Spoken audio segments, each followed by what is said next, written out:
Like ಯಾವುದೋ ಒಂದು ಭಾರಿ ಕಠೋರವಾದ ಸುಳ್ಳನ್ನು ನಮಗೆ ನಾವೇ ಹೇಳ್ಕೊಡ್ತೇವೆ ಗೊತ್ತಾ.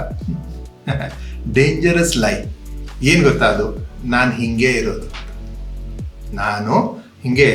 ಅಂದರೆ ನಾನು ಮ್ಯಾಥ್ಸ್ನಲ್ಲಿ ಚೆನ್ನಾಗಿಲ್ಲ, ನಾನು ಭಾಳ ಸಿಟ್ಟು ಮಾಡೋ ವ್ಯಕ್ತಿ, ನಾ ಮೊದಲಿಂದನೂ ಹಿಂಗಾದೇನಿ, ನಾನು ಬರೀ ನೆಗೆಟಿವ್ ಥಾಟ್ಸ್ ಬರ್ತಾವ, ನಾ ಏನು ಚೇಂಜ್ ಆಗೋದಿಲ್ಲ, ನಾ ಹಿಂಗೆ ಇರೋವ. ಇವೇನದಾವಲ್ಲ, this is the most dangerous ಸುಳ್ಳುಗಳು. ನಾವು ಏನು ಟ್ರೀಟ್ ಮಾಡ್ಕೊಳ್ತಾ ಇದ್ದೇವೆ ಅಂದರೆ, ನಾವೊಂದು ಕಲ್ಲಿನಿಂದ ಮಾಡಿದ ಮೂರ್ತಿ ಅಂತ ತಿಳ್ಕೊಂಡ್ಬಿಟ್ಟಿದ್ದೇವೆ. ಇದು ಬ್ರೈನ್ ಏನಿದೆಯಲ್ಲ, ಇದು ಕಲ್ಲಿನಿಂದ ಮಾಡಿದ ಮೂರ್ತಿ, ಅದು ಹಿಂಗೆ ಇರ್ತೈತಿ, ಏನಾದರೂ ಅದು ಚೇಂಜ್ ಆಗೋದಿಲ್ಲ ಅಂತ ತಿಳ್ಕೊಂಡಿದ್ದೇವೆ. ಬಟ್ ಗೆಳೆಯರೇ, ನ್ಯೂರೋ ಸೈನ್ಸ್ ಏನು ಹೇಳುತ್ತೆ ಅಂತಂದರೆ, it is not A stone, it is a plastic. ಅದಕ್ಕೆ ನ್ಯೂರೋಪ್ಲಾಸ್ಟಿಸಿಟಿ ಅಂತ ಹೇಳ್ತಾರೆ. ಅಂದರೆ ಅದು ನೀ ಹೆಂಗೆ ಚೇಂಜ್ ಮಾಡ್ತೀವಿ ಹಂಗೆ ಚೇಂಜ್ ಹಾಕ್ಕೊಂತ ಹೋಗ್ತದೆ. ಮನ್ನಿದ್ದಂಗೆ ಅದು ಹೆಂಗೆ ಚೇಂಜ್ ಆಗ್ತಿದೆ ಹಂಗೆ ಚೇಂಜ್ ಆಗ್ತೈತಿ. It is not fixed. You are not a finished product, you are work in progress. ಜೀವನ ಮುಗಿಯೋವರೆಗೂ ಅದನ್ನು ಬದಲಾವಣೆ ಮಾಡ್ತಾ ಹೋಗ್ಬೋದು ನಾವು.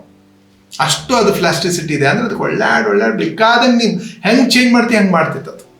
ಏನು ಮಾಡಬೇಕು ಅಂದರೆ, ಅದಕ್ಕೆ ಹೊಸ ವಿಚಾರಗಳು, new thoughts, new feelings, new experiences, okay, new messages, okay, ಹೊಸ ಭಾವನೆಗಳನ್ನು ತೊಗೊಂಬಂದಾಗ ಬದಲಾವಣೆ ಆಗೇ ಆಗುತ್ತೆ. ಅದು ಹೊಸ ವಿಚಾರಗಳನ್ನು ತೊಗೊಂಬಂದ ಬದಲಾವಣೆ ಆಗುತ್ತೆ. ಸೊ ಡೋಂಟ್ ಫಿಕ್ಸ್ ಅಪ್, ನಾ ಇದೇ ಅಂತ ಫಿಕ್ಸ್ ಮಾಡ್ಲಿಕ್ಕೆ ಹೋಗಬೇಡಿ. ಓಕೆ, ನಾನು ಅದು ಇಲ್ಲ ಆ್ಯಕ್ಚುಲಿ ಅನ್ನೋದು. ಯಾಕಂದರೆ ನನ್ನ ಬ್ರೈನ್ ನಾನು ಹಂಗೆ ಹಂಗೆ ವೈರ್ ಮಾಡ್ಕೊಂಡಿಲ್ಲ, ಅದಕ್ಕೆ ನನಗೆ ಅದೇನೋ ಆಗೋದಿಲ್ಲ ಅನ್ಸತ್ತೈತಿ. ಬಟ್ ನಾನು ಲೆಟ್ ಮೀ ಮಾಡಿಫೈ ಮೈ ಬ್ರೈನ್, ನಾನು ಅದನ್ನ ಚೇಂಜ್ ಮಾಡ್ಕೊಡ್ತೀನಿ ಅಂತ ಅನ್ನೋದೇನಿದೆಯಲ್ಲ, ಅದು that is a positive attitude. ಸ್ನೇಹಿತರೆ, ಇದು ಅರ್ಧಂಬರ್ಧ ಕಲ್ತ್ರೆ ಆಗೋದಿಲ್ಲ.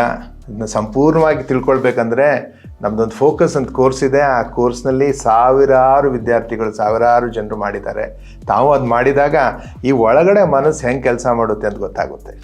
ಜಾಯ್ನ್ ಆಗ್ರಿ, ಮರಿಬೇಡ್ರಿ. ಈ ಏನೋ ಬರೋದಿಲ್ಲ ಅಂತಂದರೆ it is a result of your past experiences. ಅವಾಗಿನಿಂದ ವೈರಿಂಗ್ ಆಗಿದೆ ಅದು. ಬಟ್ ಈಗ ಹೊಸದು ಏನಾದರೂ ಮಾಡಬೇಕಂದ್ರೆ you should be ready to rewire it.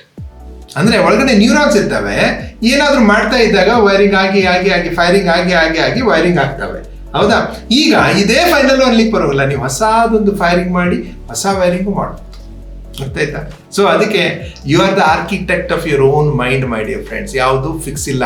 ಕಳೆದ ಯಾವುದೋ ಒಂದು ವಾತಾವರಣದಲ್ಲಿ ಹುಟ್ಟಿ ಎಲ್ಲೋ ಒಂದು ಬೆಳೆದು ಏನೇನೋ ವಿಚಾರಗಳನ್ನು ಹಾಕ್ಕೊಂಡು, ತಲೆಯಲ್ಲಿ ನೆಗೆಟಿವ್ ವಿಚಾರಗಳನ್ನ ಹಾಕ್ಕೊಂಡು ಬೆಳೆದು ಇಲ್ಲಿ ಮಟ್ಟ ಬಂದಿರ್ಬೋದು. That is your past. But future beautiful ಆಗಬೇಕಂದ್ರೆ you need to take charge of your life, take charge of your mind, become the architect of your mind and rewire. Take a challenge. So next time ಯಾವುದೋ ಒಂದು ವಿಷಯ ಬಂದಾಗ, ಯಾವುದೋ ಒಂದು challenge ಬಂದಾಗ, ಯಾವುದೋ ಒಂದು ಸಮಸ್ಯೆ ಬಂದಾಗ, ಓಕೆ, ನಾನು ಹಿಂಗೆ ಅನ್ನೋದು ಬಿಟ್ಟು, ಓಕೆ, ನಾ ಹಂಗೂ ಆಗೋದಿಲ್ಲ ಅಂತ ಚಿಂತನೆ ಮಾಡಿ ಹೊಸ ಫೈರಿಂಗ್ ಮಾಡಿ, ಅವಾಗ your brain will support you and you can conquer it. Anything can be conquered provided you know how to rewire your brain. All the best. Take care and make a beautiful mind. ನಮಸ್ಕಾರ.